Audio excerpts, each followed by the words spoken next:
L'Académie nationale des sciences et techniques du Sénégal, ANSTS, a tenu sa séance académique mensuelle ce vendredi au Grand Théâtre pour discuter sur les thèmes la sécurité de l'eau pour une sécurité alimentaire en Afrique subsaharienne, présenté par le Dr Boubacar Bari de l'Institut international de gestion de l'eau. Le deuxième thème porte sur l'organisation et le fonctionnement des urgences dans les hôpitaux, présenté par le professeur Bakary Diatta de l'université El Hadj Ibrahima Niass. Reportage signé Ndeye Ndiaye, Aïda Badiane. Aujourd'hui, la plupart de nos chercheurs et spécialistes qui travaillent sur la problématique de l'eau se posent la même question, à savoir, est-ce que les ressources sont-elles suffisantes pour notre monde de demain?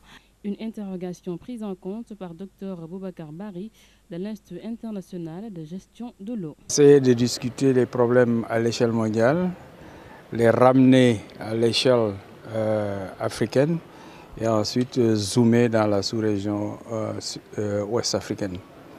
Montrer les problèmes qui se posent et voir est-ce qu'on a suffisamment d'eau, parce que la plupart du temps la question que nous nous posons c'est avons-nous suffisamment d'eau pour tous les besoins, tous nos besoins. J'ai voulu montrer que nous avions suffisamment d'eau pour plein de choses qu'on peut faire. Que le problème c'est pas une pénurie physique de la ressource, c'est-à-dire une rareté de la ressource, mais c'est plutôt une pénurie économique parce qu'on n'a pas suffisamment de fonds pour développer la ressource en eau et l'utiliser. Du côté de la médecine, concernant les urgences, la prise en charge des malades demande une véritable régulation selon ce médecin général.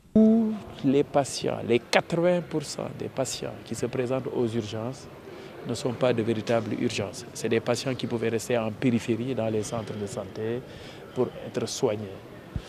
Mais comme ils ressentent l'urgence en tant que telle, ils se disent urgence et se présentent aux urgences. Et là, 150 malades en moyenne par jour aux urgences. Et c'est culturel. Chez nous, chaque malade est accompagné par un ou deux accompagnants. Faites le calcul arithmétique.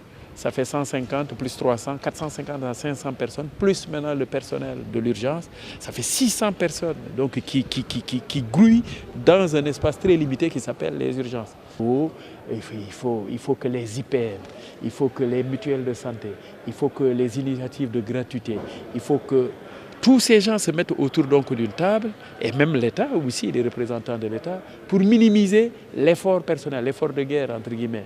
Au final, ce sont ces deux thèmes qui ont animé ces chercheurs tout au long de cette séance académique riche en enseignements.